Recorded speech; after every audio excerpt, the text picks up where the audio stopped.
La commedia A Signora Marescialla colpisce anche gli esperti che c'erano a Realmonte. Sì, infatti abbiamo vinto quasi tutti i premi della rassegna teatrale Costa Bianca, direi. 5 su 6. 5 su 6, come migliore regia, che l'ho vinta io, come migliore attrice protagonista, come migliore attore protagonista Toto Costanza, come attrice non protagonista Laura Pompeo e come compagnia teatrale. E adesso quali sono i prossimi impegni?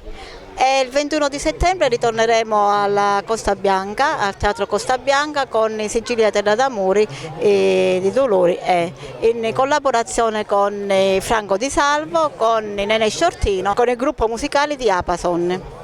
Ci sono già in cantiere delle produzioni della compagnia Arcobaleno? Sì, sì, ce ne sono tante, abbiamo in progetto due commedie, una da presentare al Boccone del Povero di Favara, a Cortigliara Specializzata, è un progetto che riteniamo che sia forse il nostro sogno, andare al Pirandello, ma questa poi è una sorpresa che magari poi diremo in seguito con una commedia di Peppino De Filippo.